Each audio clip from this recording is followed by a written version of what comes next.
Hello दोस्तों, मैं योगेंद्र कुमार आपका बहुत बहुत स्वागत करता हूँ यूपीएससी प्लेटफॉर्म पे। दोस्तों, आज का ये वीडियो बेसिकली यूपीएससी को लेके है। ठीक है, हमने ऑलरेडी एक डिटेल स्ट्रेटजी के लिए बात की थी पिछले वीडियो में, है ना। हमने एक वीडियो लाया था जिसमें हम ये चर्चा कर रहे थे कि यूपीएससी की टीम कैसे कैसे सीसेट को लेकर आगे बढ़ रही है, क्या क्या चीज़ें हैं, किन किन बातों की सतर्कता सावधानी बरतनी चाहिए। और इसके पहले भी मैं एक वीडियो बना चुका हूँ सीसेट को लेके उत्तर प्रदेश स्पेशल में, ठीक है, यानी यूपी का। अब जो है ये जो वीडियो है ये पर्टिकुलर सीसेट का है, यूपीएससी पे फोकस्ड। ठीक है, इसका जो सिलेबस है, इसकी जो स्ट्रेटजी है, इसमें किन बातों का ध्यान रखना है, क्या चीज़ें हमारे लिए ज़रूरी हैं, क्या चीज़ें हम छोड़ सकते हैं, है ना, तमाम बातों पे चर्चा करेंगे।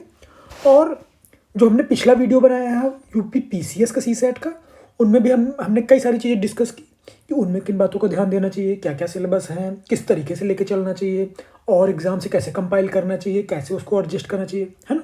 तो आप में से जो दोस्त उसको ना देखे हो वो उसको देख सकते हैं। तो अब आइए आगे बढ़ते हैं। ये मेरा ब्रीफ इंट्रोडक्शन दोस्तों, और हम जो है जीएस के जनरल स्टडीज 2 की बात कर रहे हैं, यानी सीसेट की। मैंने ऑलरेडी आप लोगों को बता रखा है पिछले लेक्चर में, है ना, कि जो जीएस का पेपर 2 होता है वो सीसेट होता है। और सीसेट में मैंने ऑलरेडी सब कुछ बता रखा है कि भाई दिक्कतें क्या होती हैं, कि इसका जो कट ऑफ फिक्स होता है, लेकिन अगर आप इसका कट ऑफ क्लियर नहीं कर पाते हैं तो फिर मामला लटक जाता है, उसमें आपको दिक्कतें हो सकती हैं। जीएस में आप कितना भी नंबर लाइए कोई मतलब नहीं, 1 साल वेस्ट हो जाएगा। और जो आप में से इसके लिए गुजरे होंगे तो वो कहने का मतलब मैंने बहुत डिटेल में सारी बातें कर रखी हैं। तो चलिए अब आगे मेन मुद्दे पे आते हैं। मुद्दा हमारा ये है कि हम इसमें ये समझेंगे कि हमारा सीसेट का एग्ज़ाम पैटर्न कैसा होता है, क्वेश्चन के टाइप कैसे होते हैं, कितने क्वेश्चन आते हैं, नंबर क्या है, हम उसका पैटर्न समझने की कोशिश करेंगे। मैं आपको एक बार स्लाइड दिखा दे रहा हूँ कैसे कैसे क्या क्या ट्रेंड एनालिसिस है। हम इसमें भेड़ चाल नहीं चलेंगे, है ना, क्योंकि बहुत सारी चीज़ें होती है दोस्तों कि आप बस देखते जाओ देखते जाओ देखते जाओ करते जाओ, है ना।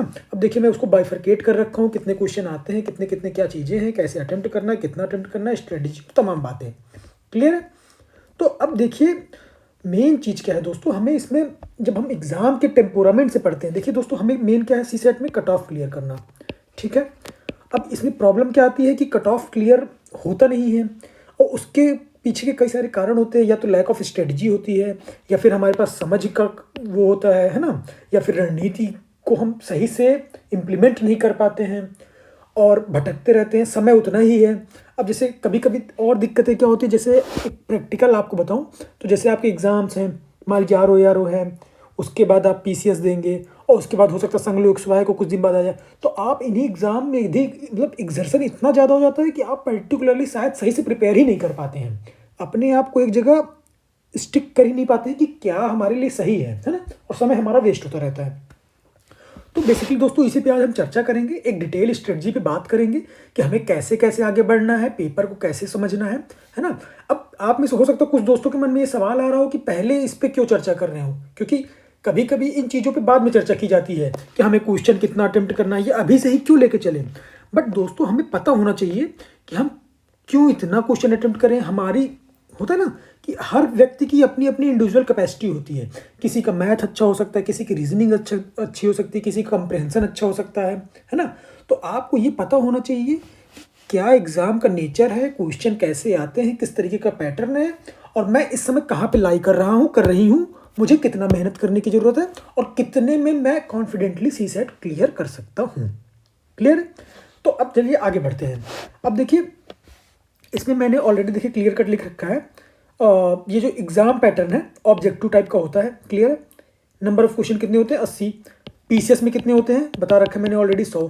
तो हम पीसीएस की यहाँ पे चर्चा नहीं करेंगे, केवल यूपीएससी की चर्चा करेंगे। ठीक है, तो अब 80 क्वेश्चन होते हैं, 1/3 हमें इसमें करना होता है, यानी 27 क्वेश्चन नेट टू नेट हमें करेक्ट करने होंगे, 27 3 81। ठीक है, ये 27 दोस्तों एकदम नेट टू नेट इतने करेक्ट करने ही हैं। ठीक है, ये 1/3 निगेटिव करने के बाद देखिए लिख रखा है 1/3 निगेटिव मार्किंग है। टाइम कितना होता है, 2 घंटा। इंग्लिश और हिंदी 2 में आपके पेपर रहेंगे। और एक चीज़ और आप ध्यान दीजिएगा कि यहाँ पे जो 80 क्वेश्चन हैं वो कितने नंबर के हैं, 200 नंबर के। क्लियर है। और क्वालिफाइंग नेचर का ये मैंने ऑलरेडी आपको बता रखा है कि 33% मिनिमम लाने होते हैं। वो 33% कितना होगा आपका, ये ठीक है 27 क्वेश्चन।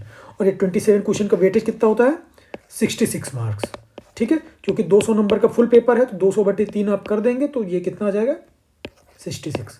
क्लियर है। अब ये हमारा ले दे के मोटा मोटा मेरा माइंड मैप है, ठीक है। आप सभी को दिमाग में ये लेके चलना है कि आपका 200 नंबर का पेपर आएगा, 80 क्वेश्चंस रहेंगे और उन 80 क्वेश्चन में किस किस सेक्शन से क्वेश्चंस आते हैं, कितने कितने क्वेश्चंस आते हैं।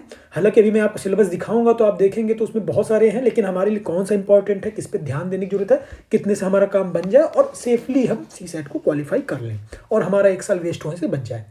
क्लियर है दोस्तों। बहुत ज़्यादा घबराना नहीं है, कैसे कैसे आगे बढ़ना, सब चीज़ें आप इसमें देखते जाएंगे। क्लियर है। तो अब जैसे देखिए बात करें कि हमारा जो ये 80 क्वेश्चन है ना, तो अब चूंकि 200 नंबर का है तो 200 नंबर का है और 80 क्वेश्चन है तो 200/80। क्लियर। तो इसका मतलब आप देख पा रहे होंगे कि एक क्वेश्चन का वेटेज जो है 8 दूनी 16 और ये 2.5 नंबर का लगभग एक क्वेश्चन आ रहा है, ठीक है। तो अब 2.5 नंबर का एक क्वेश्चन है, अब इसको आपको 66 नंबर तक ले आना है, यानी 27 क्वेश्चन आपको अटेम्प्ट करने हैं नेट टू नेट।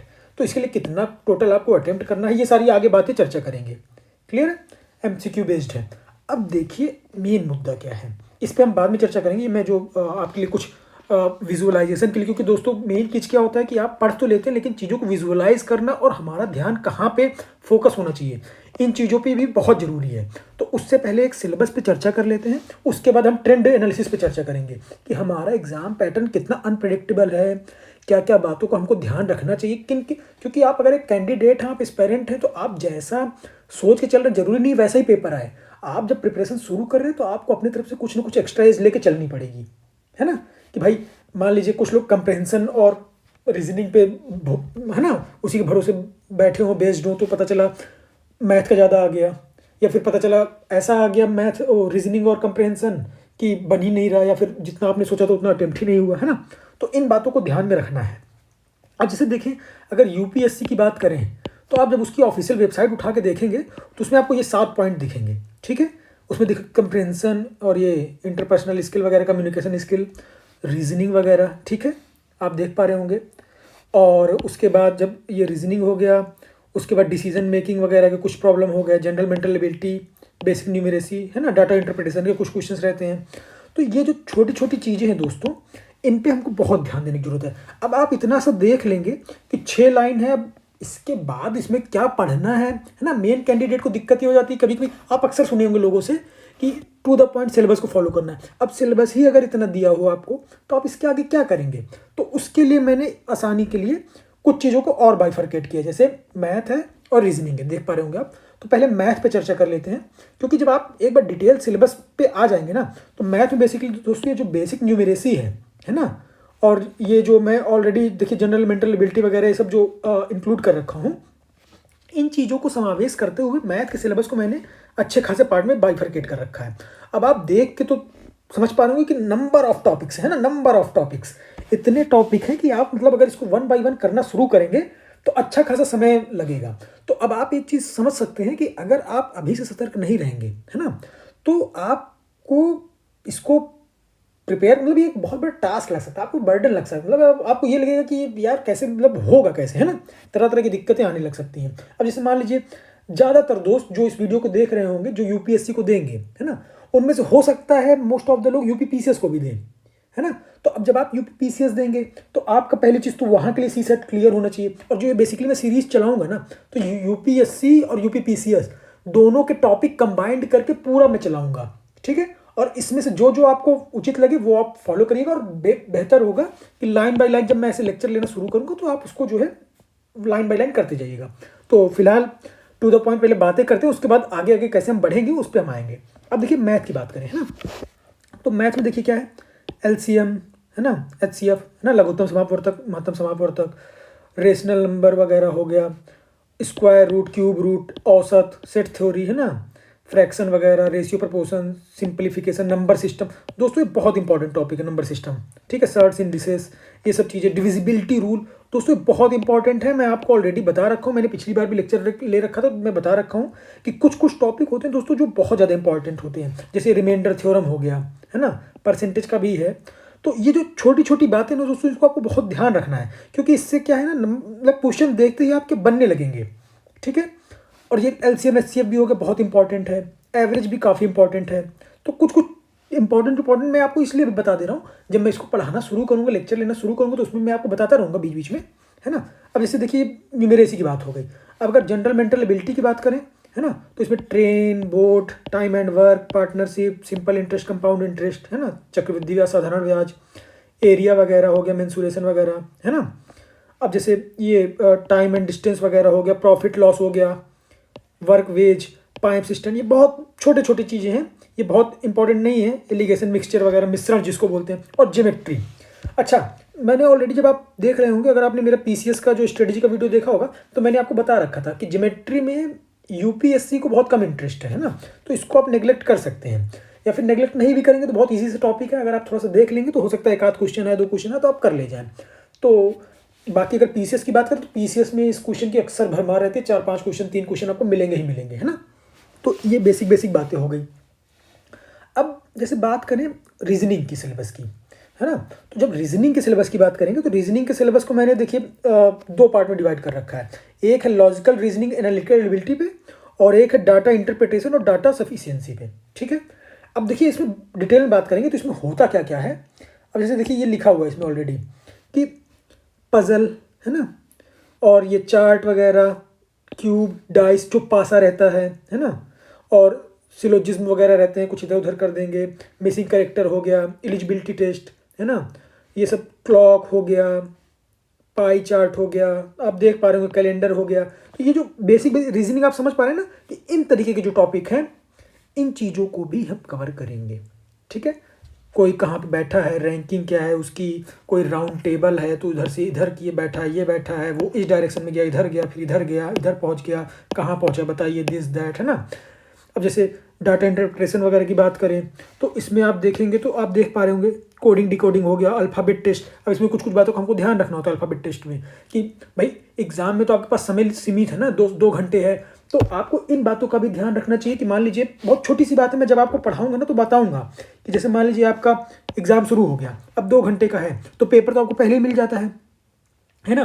तो पेपर में रफ वर्क के लिए सीट तो रहती ही है, तो आप क्या करिए, जैसे मान लीजिए अल्फ़ाबेट वाली बातें हैं छोटी छोटी, तो अब आप ABCD वगैरह ऐसे लिख लीजिए, ऐसे करके, है ना, यहाँ तक M तक, फिर उसके बाद N से लेकर उल्टा ऐसे लिख दीजिए Z तक, मतलब 1 से लेकर 13 तक ये, और 14 से लेकर 26 तक ये। तो इससे होगा क्या, आपका डिजिट तो किस प्लेस पे हो तो हो ही जाएगा, उसके साथ साथ अपोजिट डिजिट कौन सी है वो भी आपका नीचे उसके होता रहेगा। तो ये बहुत छोटी छोटी चीज़ें दोस्तों जो हमारा समय बचाती हैं, हमारी इफिशियंसी बढ़ाती हैं, हमारे सोचने का तरीका बढ़ाती हैं, है ना। तो ये जो बेसिक बेसिक चीज़ें दोस्तों, अगर आप इनको ध्यान नहीं देंगे अभी से, मतलब मेरे लेक्चर के थ्रू आप जब बढ़ते रहेंगे आगे, तो आप इन बातों को ध्यान दीजिएगा कि कौन कौन सी बातें आपके लिए कैच करने वाली हैं, कौन सी बातें आपको ऐसी हैं जो एग्जाम में कुछ ना कुछ बेनिफिट देंगी, है ना। तो इसी बेसिस पे अब आगे बढ़े, जैसे ब्लड रिलेशन हो गया, है ना, सीटिंग अरेंजमेंट हो गया, वेन डायग्राम दोस्तों की मैंने बताया था इसे पीसीएस पे, जब मैं पीसीएस का ले रहा था तो उसमें बताया था कि पीसीएस के लिए भी ये बहुत इंपॉर्टेंट है, वेन डायग्राम वगैरह, है ना। अब देखिए डायरेक्शन टेस्ट भी है। तो ये जो छोटी छोटी चीज़ें हैं दोस्तों, इनको आपको बहुत ज़्यादा ध्यान देना है, ठीक है। अब ये तो बेसिक बेसिक चीज़ें हो गई दोस्तों।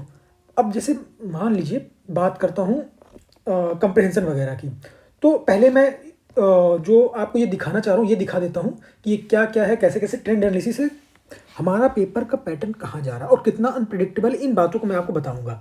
अब जैसे देखिए कुछ बातें हैं बहुत छोटी छोटी, आप देख पा रहे होंगे, ये मैं ऑलरेडी एक चार्ट, है ना, सब्जेक्ट वाइज मतलब उसका बना रखा हूँ 2011 से लेकर 2022 का, और उसके बाद मैंने 23 का अलग से ले रखा है ना। ये देखिए 23 का ऑलरेडी ले रखा है, इसमें सारे टॉपिक डिटेल में, और ये रहा हमारे क्वेश्चन को कितने 3 सब पार्ट में बना रखा हूँ मैं, क्योंकि मैंने इसी हिसाब से डिवाइड कर रखा है अपने सिलेबस को भी, कंप्रहेंशन, एप्टीट्यूड और लॉजिकल रीजनिंग।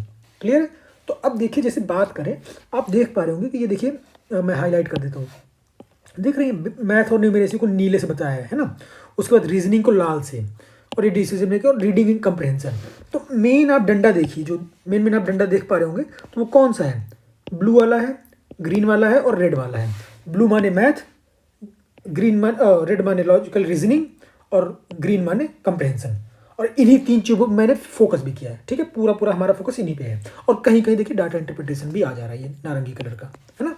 तो अब देखिए दोस्तों, ये जो छोटी छोटी चीज़ें हैं, अगर इन पे हम ध्यान नहीं देंगे तो अब आप सोच सकते हैं कि हमें कितना दिक्कत हो सकता है ना, मतलब आप गंभीरता को समझिएगा।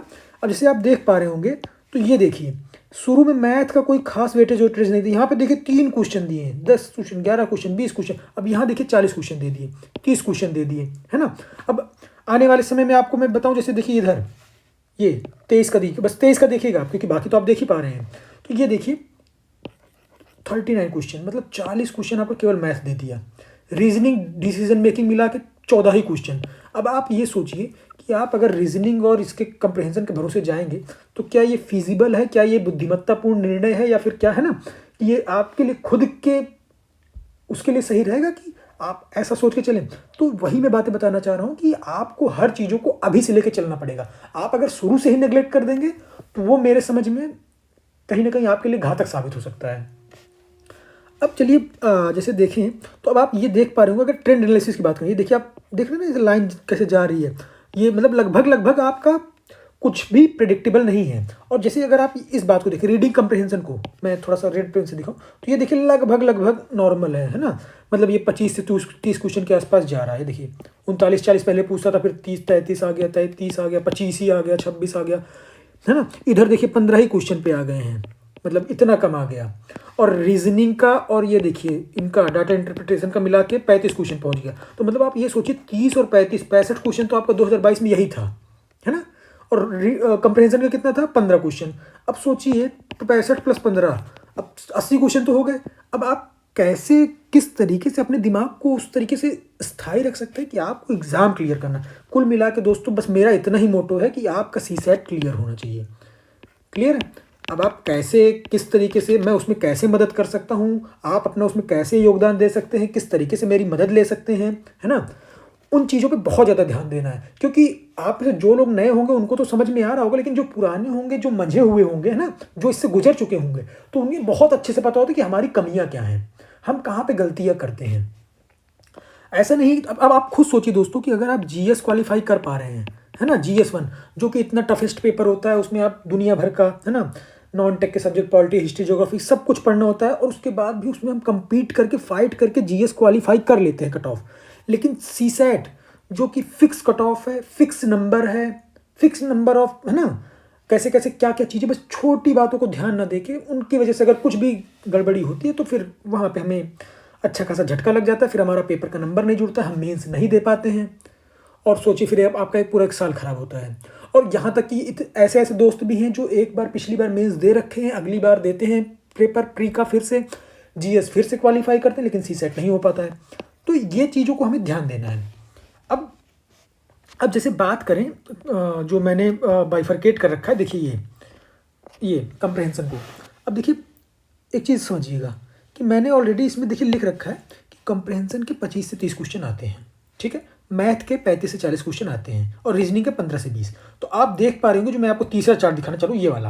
अब देखिए आप देख पा रहे होंगे कि देखिए मैथ के ऑलमोस्ट देख रहे हैं ना, ऑलमोस्ट जो है 30 से लेके 25, मतलब 27 से लेके 25 ये मिनिमम है ना। तो 25 से लेके 30 यही मैंने लिख रखा है ऑलरेडी। आप अगर देख पा रहे होंगे तो आपको ये चीज़ बहुत क्लियर पता होनी चाहिए कि हमारा एग्जाम का पैटर्न कहाँ जा रहा है। तो मैं कहता हूँ ये 25 से लेके 30 बहुत ज़्यादा होगा, 32 हो जाएगा, ये बहुत ज़्यादा होगा, 23 हो जाएगा, है ना, इससे कम ज़्यादा नहीं होगा।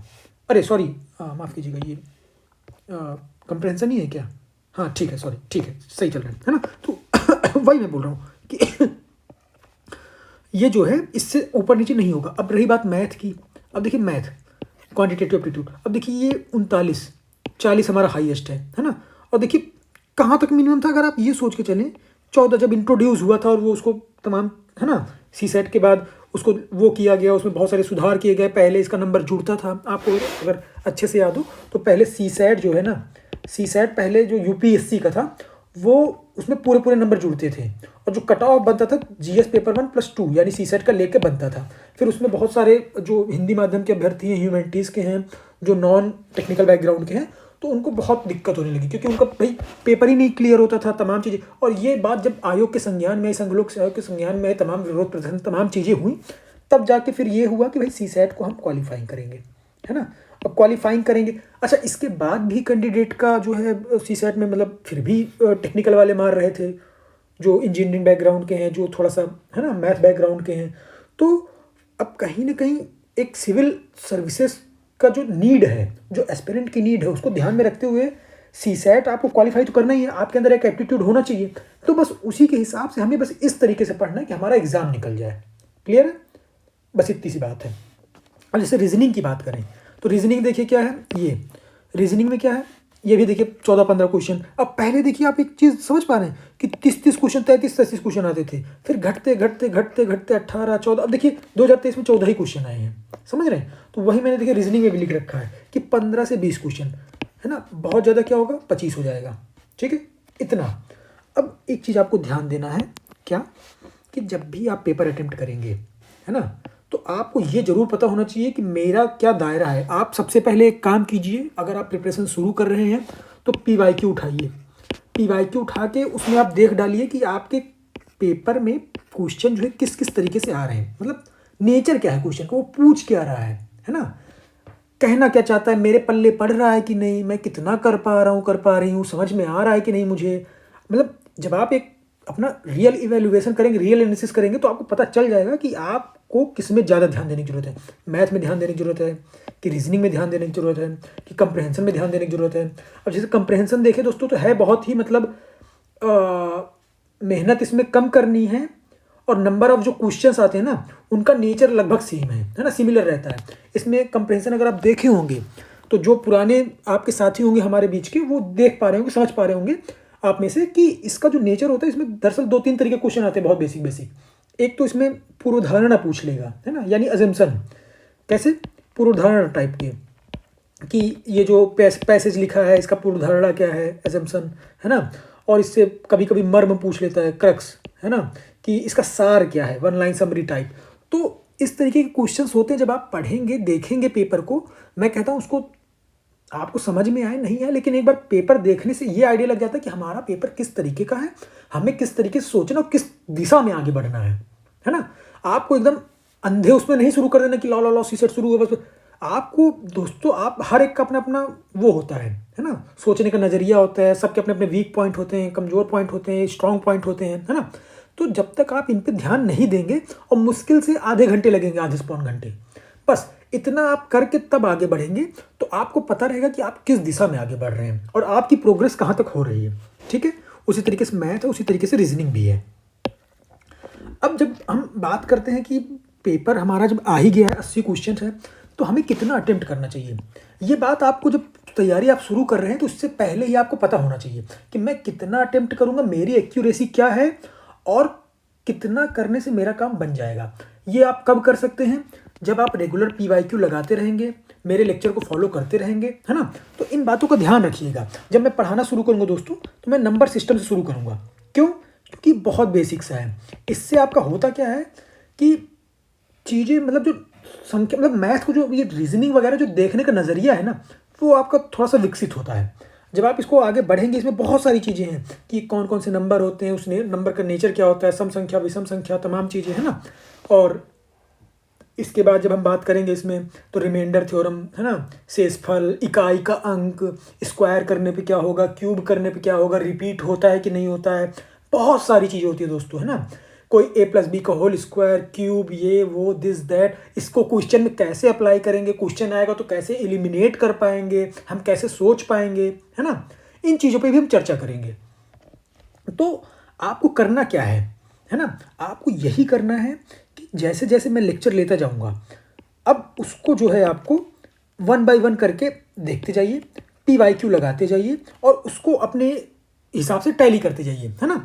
तो अब जैसे बात करें पहले कट ऑफ की, सॉरी, कितना अटेम्प्ट करेंगे, तो जैसे 80 क्वेश्चन है दोस्तों, ठीक है। अगर 80 क्वेश्चन है आपके, तो 2 चीज़ें बनती है दोस्तों। अगर आपकी एक्यूरेसी, है ना, अच्छी खासी है, मतलब ठीक ठाक है, एवरेज है, एबव एवरेज कह सकते हैं, तब तो आप इतने में काम चल सकता है। लेकिन आपको लगता है कि नहीं यार गलत हो जाएगा, तो आप इस पे भी ले सकते हैं। अब अगर इसमें मैं डिटेल पे चर्चा करूं, तो जैसे मान लीजिए हमें लाना कितना था, ध्यान रखिएगा, हमें लाना कितना था, 27। तो अब 27 मान के तो हम नहीं चलेंगे ना, हम मान के चलेंगे भाई हमारा 30 के आसपास आए।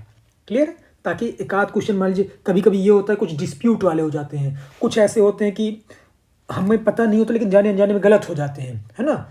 कभी कभी बबल गलत काला हो जाता है। तो इन चीज़ों को ध्यान में रख के हम 30 का टारगेट लेके चलेंगे, मिनिमम गिरी हालत में दोस्तों, इससे कम नहीं लेके चलेंगे। तो अगर मान लीजिए आप 45 करते हैं, तो 45 में आपका अगर 10 गलत होता है ना, तो सही कितना होगा 35।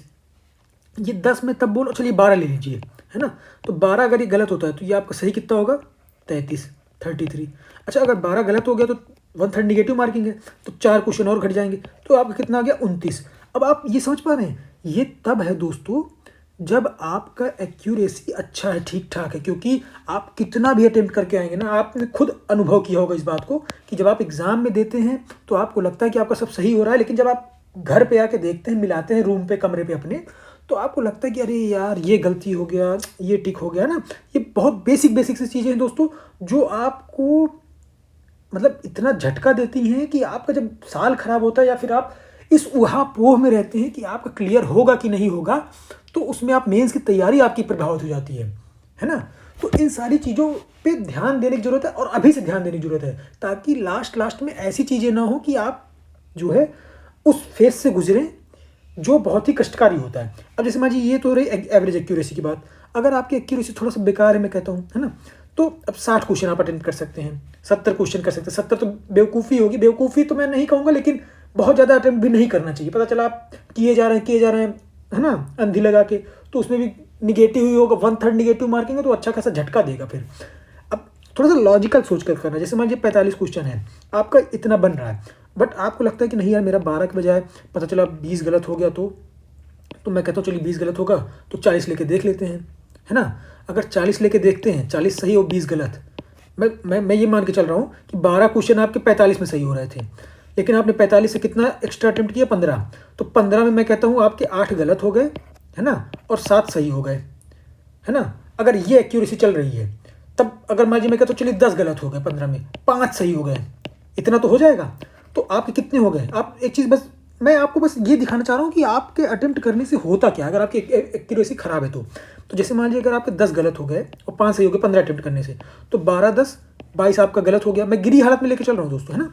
और 5 सही हो गए तो थे कितने 33 5 38, है ना। अब देखिए 38 क्वेश्चन आपके पहुँच गए सही, और 22 क्वेश्चन गलत थे, तो 22 में 1/3 जब निगेटिव होगा तो 7 क्वेश्चन के आसपास निगेटिव होगा, 7 3 21। जब आप 7 घटाएंगे तो देखिए आप कितने क्वेश्चन बन रहे हैं 31। अब आप देख पा रहे हैं कि मतलब मैंने क्या किया, है ना, मैंने क्या किया, बस 45 के बजाय 60 अटेम्प्ट किया, यानी 15 क्वेश्चन एक्स्ट्रा अटेम्प्ट किया, और उसमें भी मैंने एकदम वर्स्ट पॉसिबिलिटी ली कि हमारा गलत कितना हो जाएगा 10 और सही कितना हो जाएगा 5। अगर इतना हमारा सही गलत हो जाता है तो भी हमारा 29 क्वेश्चन से बढ़ के 31 क्वेश्चन पहुंच जाएगा। क्लियर है? तो इन बातों का आपको ध्यान रखना है। और ये मैं बातें क्यों बता रहा हूँ, अभी हमारा अभी लेक्चर शुरू भी नहीं हुआ है, हम अभी तैयारी शुरू भी नहीं किए हैं, है ना। बट इन बातों का ध्यान क्यों रखना है, क्योंकि जब आप पढ़ना शुरू करेंगे ना, तो जब आप क्वेश्चन बनाना शुरू करेंगे तो हो सकता है आपको फ्रस्ट्रेशन हो कि यार मेरा तो इतना पहुँच ही नहीं रहा है ना, मेरा तो 30 तक ही नहीं पहुँच रहा है, मेरा तो 45 तक ही, 40 ही नहीं पहुँच रहा है। जब आप लगाना शुरू करेंगे तो ये बातें आपको फेस होंगी, तब आपको लगेगा कि यार हमें कहाँ पे काम करना है, किस तरीके से काम करना है। आपको इन बातों को देखना पड़ेगा कि हमारा कहाँ पे क्वेश्चन गलत हो रहा है ना, कैसे इनको हम सही कर सकते हैं। तो अब आपको कुछ छोटी छोटी चीज़ों का ध्यान देना है। स्ट्रेटजी क्या है, बेसिकली मैं स्ट्रेटजी में बात करूँ तो मैंने देखिए बहुत सिंपल से लिख रखा है दोस्तों, रेगुलर एंड लिटिल स्टडी, है ना। मतलब स्ट्रेटजी दोनों ऐसी होनी चाहिए ना कि एकदम क्लियर होना चाहिए कि मुझे यहीं से पढ़ना है, ऐसा ऐसा करना है, ये चीज़ें हैं और इतने से करूँगा मेरा काम बन जाएगा। बस आपको क्या करना है, कट ऑफ क्लियर करना है। क्लियर है? बस ये हमारा उद्देश्य है, मेरा भी, आपका भी, हम सबका यही उद्देश्य है। ठीक है, जहाँ आपकी बाधाएं आती हैं बस वहाँ पे मेन चक्कर है।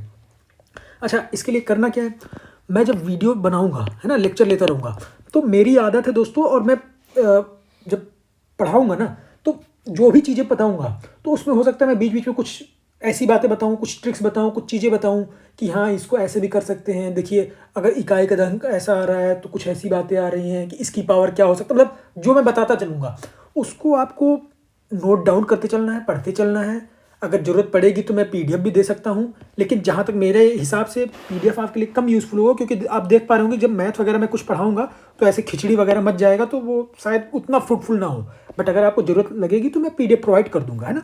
बट मेरे अकॉर्डिंग ऐसा रहना चाहिए कि आप अपना खुद का नोट्स बनाएं, खुद से लिखें, खुद को एनालाइज करें, है ना।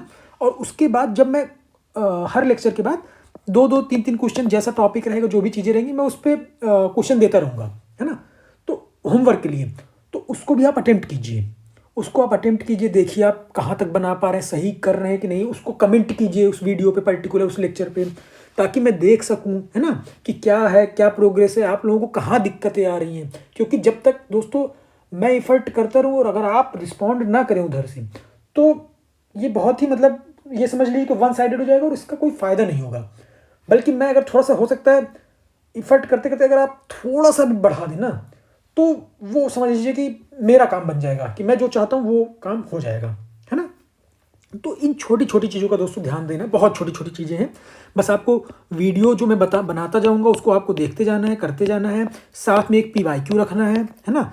जैसे मान लीजिए कोई पर्टिकुलर लेक्चर चल रहा है, अगर वो छोटा लेक्चर है तो 1 दिन में खत्म हो जाएगा, बड़ा लेक्चर है तो 2 दिन में खत्म हो जाएगा। उससे रिलेटेड PYQ लगा लेना है, ठीक है। 5-10 PYQ लगाना ही लगाना है, इससे कम तो लगाना ही नहीं है, बल्कि ज़्यादा लगाइए। क्योंकि 5-10 में क्या होता है, 5-10 में क्वेश्चन आपको क्लास में लगवा दूंगा। जब आप लगाना शुरू करेंगे तो लगाना शुरू कीजिए तो भाई 20-25 क्वेश्चन लगा डालिए, ताकि उसको करने के बाद दोबारा का आपके फीलिंग ही ना रहे कि हमको बाद में देखना है। बाद में केवल क्या करना है, कॉन्सेप्ट देखना है, प्रैक्टिस करना है। क्लियर है। तो आप साथ साथ लगाते जाइए। आपके कुछ डाउट है तो आप पूछते जाइए, बताते जाइए, कमेंट करते जाइए। अगर मैं देखूंगा, समय मिलेगा तो उसको अगले वीडियो में हो सकता है इंक्लूड भी कर लूँ, है ना। और कुछ बातें हो सकता है आपकी ऐसी हों जो ऐसी बातें कुछ कुछ होती हैं जो मुझे अच्छी लगें और मैं उनको बाकी सारे दोस्तों को भी शेयर कर सकूं, है ना। उससे क्या होगा कि बाकी लोगों को फ़ायदा होगा और उससे आपका भी फ़ायदा होगा, क्योंकि आपके दिमाग में चीज़ें बनी रहेंगी और उससे कहीं ना कहीं आप अप टू डेट रहेंगे और आपका दिमाग जो है थोड़ा सा इन जो तमाम तरीके की वो होती है ना जटिलताएं, गुत्थियाँ, उनसे आप निकल पाएंगे और अपने आप को अप टू डेट रख पाएंगे, है ना। अब जैसे सोर्स की बात करें तो सोर्स तो कि मैं टू द पॉइंट लिख रखा हूँ, प्रीवियस ईयर क्वेश्चन PYQ, है ना। इधर उधर भटकना नहीं है, कुछ नहीं करना है। जब हमारा क्वेश्चन ही PYQ बेस्ड रहेगा, हमारे क्लास PYQ बेस्ड रहेंगे, तो हमें कहीं और भटकने की जरूरत नहीं है। और PYQ इतना सफिशियंट है UPSC का कि अगर आप उसको कर लेंगे तो डेफिनेटली आपका कट ऑफ क्लियर हो जाएगा, ठीक है। समय को देखते हुए, सब चीज़ों को ध्यान में रखते हुए, है ना। बस इन्हीं शुभकामनाओं के साथ मैं आपको बहुत बहुत शुभकामनाएं देता हूं, ताकि आपका ये आने वाला सफ़र बहुत अच्छा रहे, CSAT आपका क्लियर हो। हमारा भी यही उद्देश्य है और आपका भी पूरा यही प्रयास होना चाहिए। तो आपके जो भी सजेशंस हो, जो भी क्वेरीज हो, आप क्या चाहते हैं, है ना, क्या क्या और भी चीज़ें मैं इसमें भूल गया हूँ या फिर कुछ चीज़ें जो मुझे डिस्कस करनी चाहिए, वो भी आप बता सकते हैं, ताकि मैं लेक्चर के दौरान भी उसको डिस्कस कर सकूँ, है ना। तो ये छोटी छोटी बातें हैं दोस्तों, जिन पर हमें ध्यान रखना है। और इन्हीं के साथ मैं रखता हूँ और मिलते हैं फिर अगले लेक्चर में। जय जय भारत दोस्तों।